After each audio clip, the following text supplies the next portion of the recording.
13 अप्रैल 1919 अमृतसर, पंजाब। यह तारीख भारतीय इतिहास के उन दिनों में से एक है जिसे याद करते हुए आज भी रूह कांप जाती है।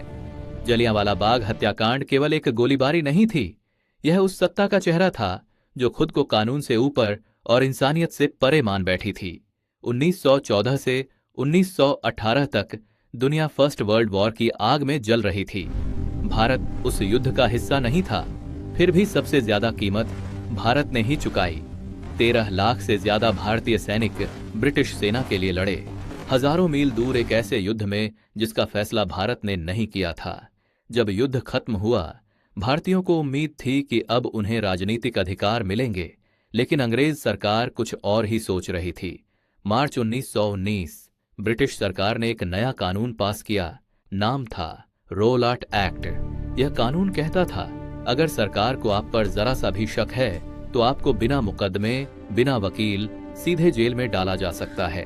आप बोल नहीं सकते, आप लिख नहीं सकते, आप सवाल नहीं कर सकते। यह कानून भारत को एक खुली जेल में बदलने वाला था। इसीलिए भारतीयों ने इसे कहा काला कानून।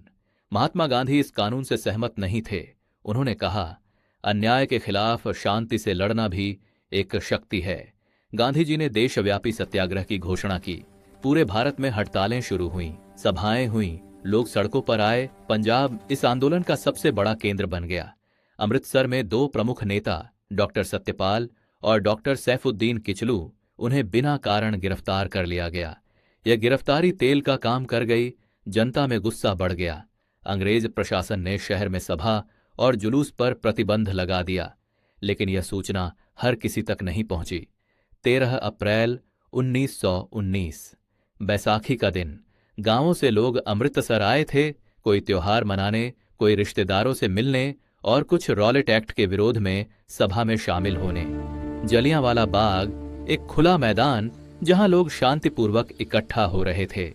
किसी के हाथ में हथियार नहीं थे। कोई नहीं जानता था कि कुछ ही मिनटों में क्या होने वाला है। जलियांवाला बाग चारों ओर से ऊंची दीवारों से घिरा था।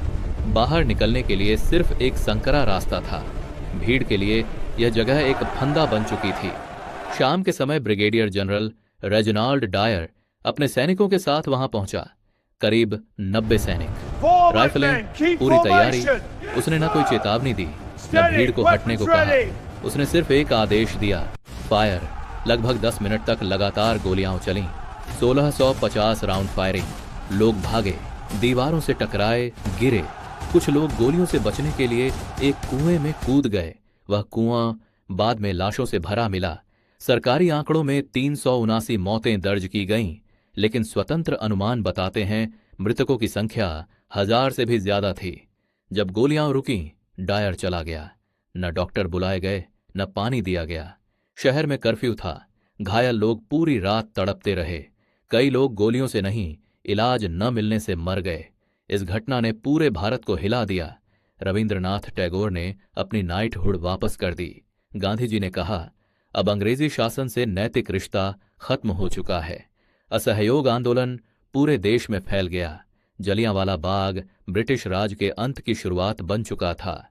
जलियांवाला बाग सिर्फ इतिहास नहीं है, यह याद दिलाता है कि जब सत्ता इंसानियत खो देती है तो कानून हथियार बन जाता है। इतिहास को याद रखना इसलिए जरूरी है ताकि वही गलती फिर कभी दोहराई न जाए। अगर आपको लगता है कि ऐसी सच्ची कहानियां जिंदा रहनी चाहिए तो इस चैनल को सब्सक्राइब करें, क्योंकि इतिहास तभी जिंदा रहता है जब उसे सुना और समझा जाए।